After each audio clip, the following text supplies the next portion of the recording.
when they become angry and aggressive about the lack of spicy.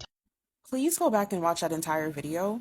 But what that creator is essentially saying is that if you're with a person who becomes angry and aggressive, and I'm assuming she means coercion as well, about the lack of sex or your mental unwillingness or your physical inability to have sex, then that is a sign of abuse.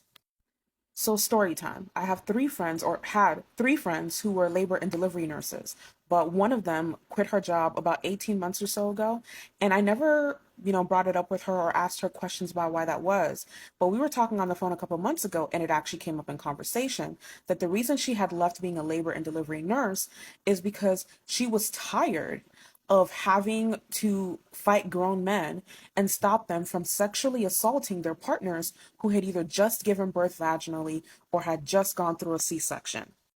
She told me horror stories about having to sit on the inside of the door so that a woman's boyfriend wouldn't barge in because he needed it that badly.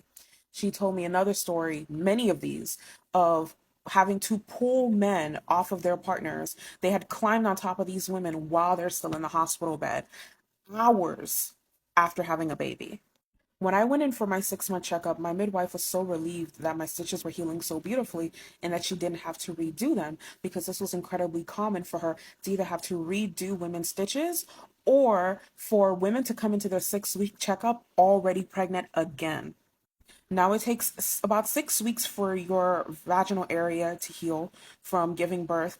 It takes about a year, yes, a year, for your uterine area to heal from giving birth. And it takes about 4 years for your bones to completely remineralize after having a baby.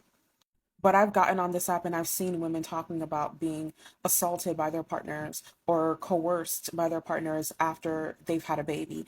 I've seen women make jokes about their partners having a countdown to the 6 week mark where they are given a medical clearance to have sex again. Now, one of my mutuals on here, Michelle Diaz, and I'll tag her, talks often in her videos about the importance of a man with sexual discipline. You can make all the jokes you want about your man needs it, he just has to have it. Oh, and I want it just as bad too. It's fine, it's fine. But the person who won't take no for an answer, who gets aggressive, who gets angry, who whines, who pouts, or even resorts to begging after you said no, I can't right now, I'm not in the mood, that's a dangerous person. And unfortunately, a lot of women don't learn exactly how dangerous until after they've given birth, or sometimes even while they're still pregnant. Please do not make excuses for or take a man's lack of sexual discipline lightly. It could cost you your health and your safety.